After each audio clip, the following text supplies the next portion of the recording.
Greetings and salutations to you all once again. It is me, the Ravenous Spectre, and this has kind of been a video that I've been wanting to make for a while now, but I haven't just really taken the time to. And that has to deal with how some gamers think that all games should be on all systems. And my honest thought on that is the fact that that can't be the case, because one of the main things that really does drive this market, the gaming industry in general, is competition. And if you don't have competition, then everything can pretty much just go downhill. I mean, you know, there's a reason that we have different companies and competing companies and all this and that in terms of hardware and in terms of different services offered and different games offered and things like that. And there has to be something special that has to be there for you to be able to own said system, whether it's PC, whether it's Xbox, whether it's Nintendo or PlayStation or whatever the case may be. And the thing that kind of really gets to me is there's some gamers out there that want to sit back and they want to brag about certain titles that they have on their system that other people don't have. Why do people do that? Why? I don't understand that. It's just, you know, and the funny thing is, some of those same people who would try to raise a banner of, oh, we have this game and you don't, hey, you might want to eat some humble pie, and you might want to keep your words soft and sweet, because you might have to eat them later, because there's a lot of games nowadays that, even though they would be on one specific system, wait about a year, or a year and a half, or 2 years, or a few years down the road. I mean, I know that's a long time to wait, you know, but the fact of the matter, and yeah, you would have probably already played it and be done with it or whatever, like, oh, well, I don't care anymore, but there is moments where games will go to other systems, like PC, for example. There's been quite a few PC games that have come over to Xbox One and have come over to PlayStation 4. Even back on the, I believe also back on the 360 and PS3, especially when PC gaming started to really kick back into high gear again. But especially on this generation of consoles, there's been PC games that have been going to consoles. And I believe there's also been some console-specific games that have gone over to PC. So the market is kind of merging in a ways. And it's not completely like what it used to be back in the day. You know, we had Super Nintendo and Genesis and Nintendo 64 and Sony PlayStation 1 and all of that, you know, where they specifically kept their own titles on their own systems. That's why, you know, I just sit back and I think, okay, well, this is really cool that we have this game on this system, and this is a reason why I want to have this system, like with PlayStation or Nintendo and whatnot. But you never know, there may be some games sometimes that will really just be like, all right, well, we've had this game on this system for a long while now we're going to go ahead and branch out.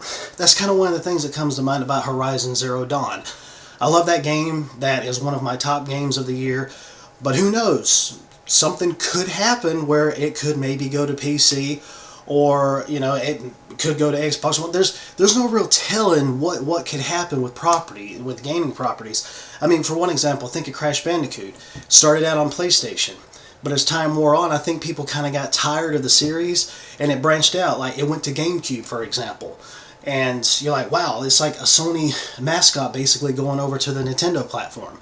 And some people were actually kind of upset with the new Crash Bandicoot that's going to be coming out, the Insane Trilogy, or whatever it's called, that's going to be coming out, that it was actually going to be going to other platforms besides just PlayStation. And while I don't know if that's true or not, it's just, you have to realize that the gaming landscape has changed. It's changed a lot over the past 10 years and so on and so forth. It's not like what it was back in the 80s and 90s and, you know, early 2000s and things like that. Things are starting to merge together, and while each system has its own specific games for their own systems, there's still some games out there where you never know, something might happen where, like, okay, we're going to take this game and we're going to move over to the system so we can sell more games and, you know, make people on those platforms happy and so on and so forth. You know, like with PlayStation, it's like, oh, we have Last of Us, or like, oh, we have Red Dead Redemption, and, you know, things like that. Or over on the PC side, it's like, oh, we have more strategy games, or oh, we have this, or oh, we have that, you know. And I just sit there and I'm like, well, if I'm going to sit here and let something like that bother me so bad, then I think it would have to boil down to the fact, if it's going to bother me so bad,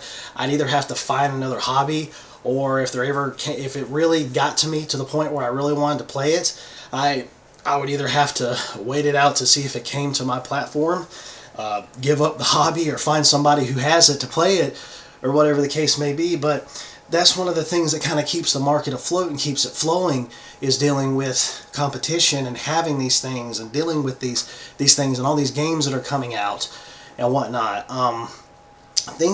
Everything can't be on everything, because if that was the case, I mean, what reason would you have to have your system for? What would it be for?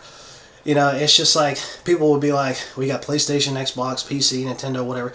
If all games were on all systems, there's nothing there to move the market. There's nothing there to be like, oh, well, Sony or Nintendo sold a whole lot of consoles, and you know, it's getting them up to the point where they're going to release specific games for this specific system. You know, just how the market works and how it flows and all of that. And everything can't be on everything. That can't be the case.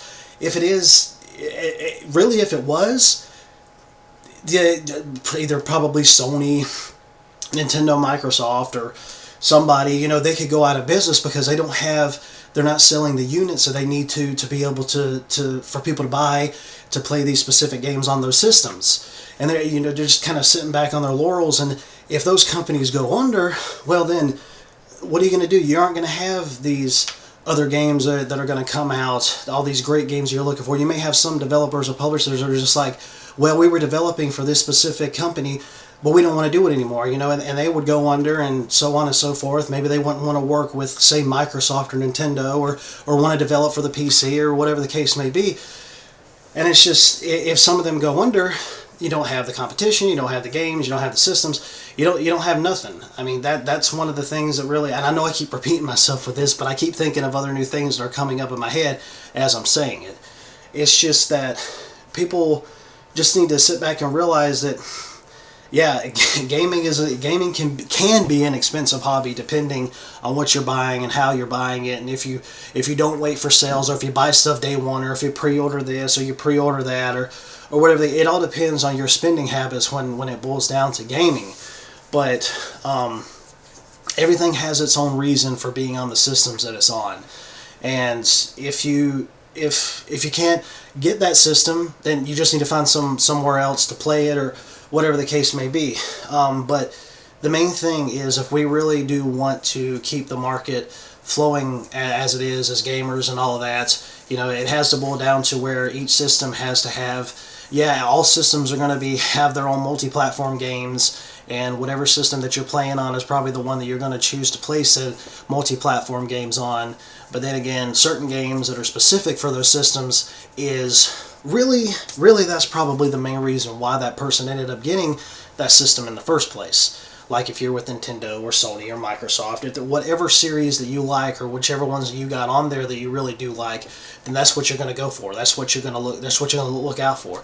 Or even like with PC, with the various games that they get on there, and like the indies and whatnot, whatever suits your taste and your palate and all of that when it comes to gaming is where you're going to be. And the fact that those specific titles that were made for that system are going to be on that system, well, that's just icing on the cake right there. That's just more games for you to enjoy that are specifically for your system. And in a way, it kind of makes you sit back and you think to yourself, you know, I'm glad I got this. It was an investment. It was a good investment. Instead of just sitting back like, well, what system did you get? Oh, I got the Xbox. What system did you get? Oh, I got the PlayStation. Oh, you got Nintendo? Okay. Like, well, let's all just play the exact same game, and there's nothing really to discuss. There's nothing really to talk about in terms of like, wow, this is a cool game, or this is a cool game. You know, just looking at the different tastes and things all across the gaming landscape, across every single platform. Like, oh, I would like to play this or play this, you know, and you'd go over to a friend's house and you would play it, and you're like, well, maybe I'll actually get this system someday, and I'll be able to play this. But like I said, the gaming landscape has changed. You never know what games are going to be on what systems nowadays. That's why I just sit back and I'm like, you know, I'm glad I have what I have and play what I play and like what I like, and then just go from there. I mean, there's been some games that I've gotten on PC where I'm just like, oh man, that's going to console. If I'd have known that, I probably just would have waited and gotten it on console, since I'm mainly a console guy. And I may have gotten the PC game on sale, and I got that, and then I sit back and I'm like, well, I'd like to have it on console. Now, I've made that mistake before.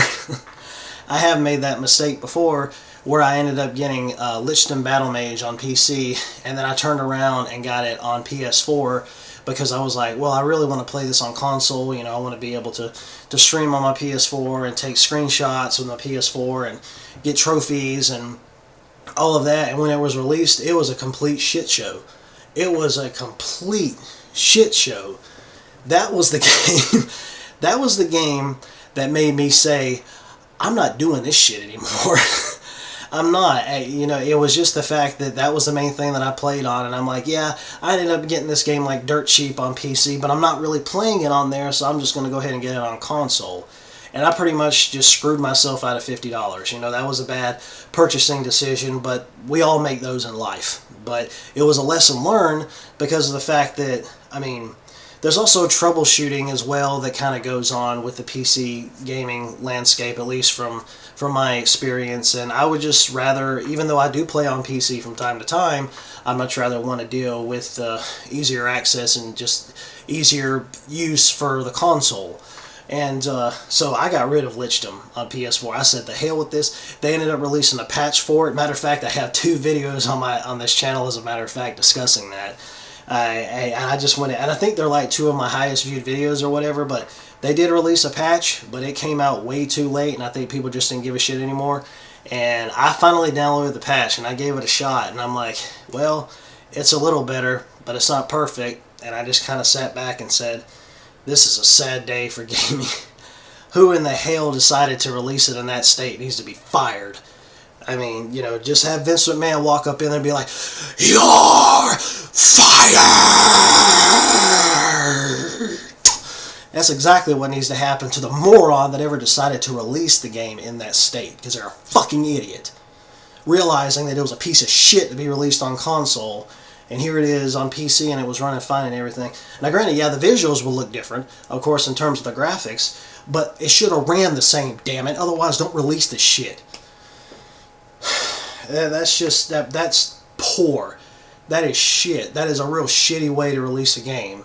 I don't even know, you know, people like that shouldn't even have jobs in gaming if they're going to release a game in such a shitty, poor state. Which is just going to be more of an example for people not to deal with your ass anymore, not buy your games anymore, because if you screw them over once, you ain't going to screw them over again if they know what's good for them. You know, so, I mean, I got rid of that game and went ahead and went on over to, and I know I'm branching off into other things here, but I kind of want to give my own personal I mean, I'm giving my opinion, but I also want to give my own personal feedback as well when it comes to the things that I've dealt with when it comes to gaming. You know, so, but that was pretty much a game that told me, you know, any games that I have on PC are going to stay on PC, and any games that I have on console are going to stay on console. I told myself, I don't care if I don't care if I got the game really cheap on PC and it comes out for console. Its ass can stay on console, and I'll stick with it on PC. And if a game comes out for console and I get it on there and then it comes out for PC, I'm just going to stick with the console version. Because I swear, you know, and some people do buy other versions of games for other systems and whatnot, whether they get them really cheap or whatever the case may be. And, you know, in a way, I kind of thought that was dumb, because I'm like, if you already have the game, then you already have the game. But then again, that was in the past, and then now I started doing that myself when I did that with Lich-Bane Battle Mage. And I just told myself, that was a really dumb idea. But nowadays, I'm to the point where if I have it on console, it'll stay there. If I have it on PC, it'll stay there. And, you know, actually, speaking of which, if it came down to a physical version, as a matter of fact, if it's a digital only game, like say on PC or whatever, then obviously I'm not going to have a physical version. But if it's a flat out physical version that I can manage to get on console, then it's going to be dirt freaking cheap. I mean, like really cheap, just so I can have a physical version, because I'm a physical kind of guy. I'm just going to wait until it's like dirt freaking cheap before I even pick it up, you know. But it's and I mean dirt freaking cheap, because after knowing what my dumb ass did when it came to Lich-Bane Battle Mage, I said I'll never do that shit again. I'll never do it again. That was a wake up call for me, because, you know, I wanted to be able to have, like, to me, new experiences and new ways of playing, and just all of that on there. You know, everybody has their own reason for doing the things that they do when it comes to gaming, but that was like one of the main things that I wanted to wanted to do with that. But anyways, but I will go ahead and end this now, and I will catch you guys in another video whenever that might be. So later, taters.